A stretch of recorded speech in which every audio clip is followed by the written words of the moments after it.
Light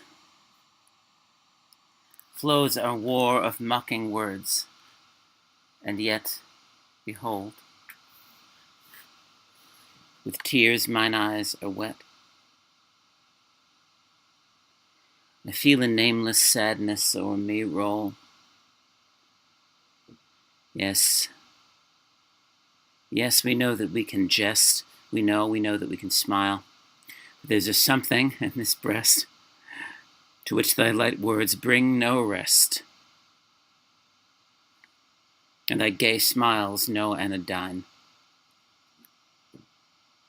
Give me thy hand and hush a while. Turn those limpid eyes on mine, and let me read there, love, thy inmost soul.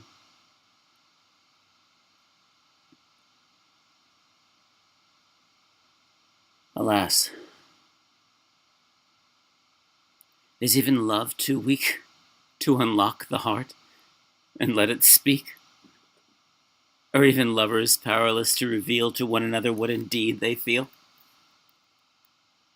I knew the mass of men concealed their thoughts for fear that if revealed they would by other men be met with blank indifference, with blame reproved.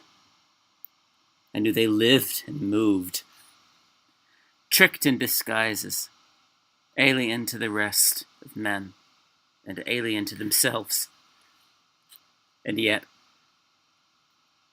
the same heart beats in every human breast. But we, my love, doth a like spell benumb our hearts, our voices? Must we too be dumb? Well, for us, if even we, even for a moment, can get free our heart and have our lips unchained, for that which seals them hath been deep ordained.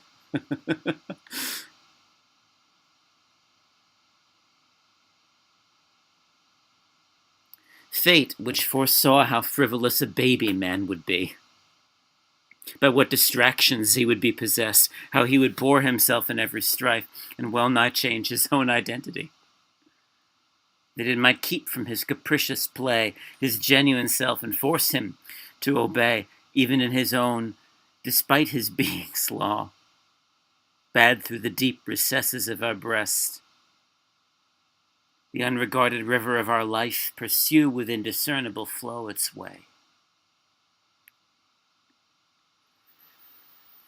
And that we should not see the buried stream, and seem to be eddying at large in blind uncertainty, though driving on with it eternally. But often in the world's most crowded streets, but often in the din of strife, there rises an unspeakable desire after the knowledge of our buried life, a thirst to spend our fire and restless force in tracking out our true, original course, a longing to inquire into the mystery of this heart which beats so wild, so deep in us, to know whence our lives come and where they go. And many a man in his own breast then delves, but deep enough, alas, none ever minds.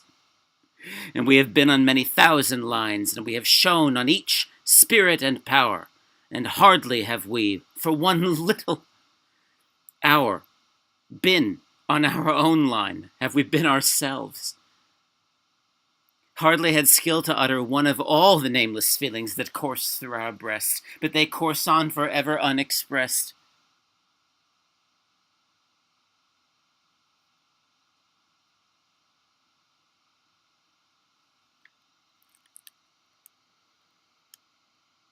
And long we try, in vain, to speak and act our hidden self. And what we say and do is eloquent as well. but 'tis not true.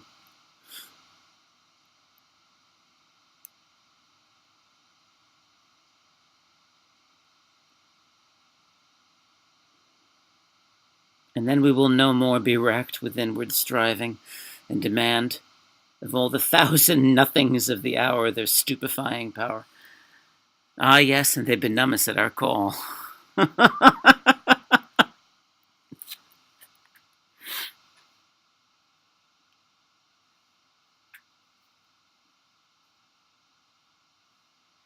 Yet still, from time to time, vague and forlorn, from the soul's subterranean depth upborne, as from an infinitely distant land, come airs,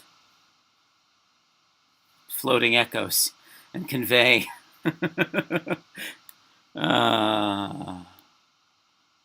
and convey a melancholy into all our day.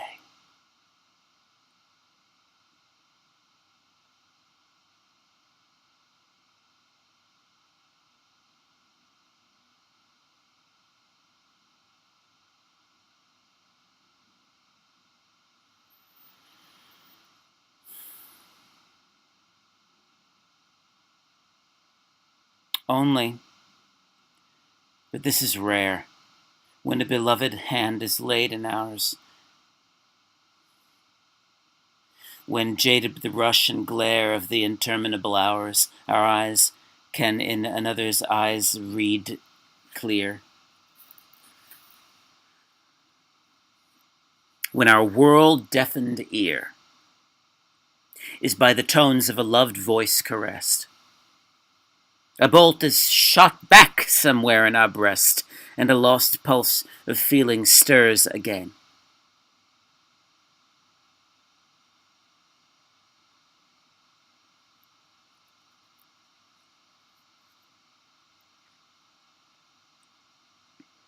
The eye sinks inward, and the heart lies plain. And what we mean, we say, and what we would, we know. A man becomes aware of his life's flow and hears its winding murmur.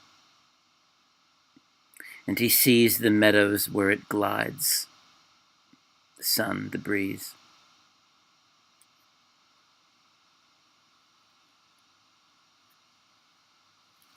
And there arrives a lull in the hot race, wherein he doth forever chase that flying and elusive shadow, rest.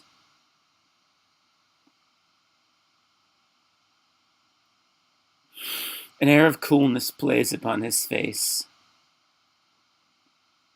and an unwonted calm pervades his breast. And then he thinks he knows the hills where his life rose, or the sea where it goes.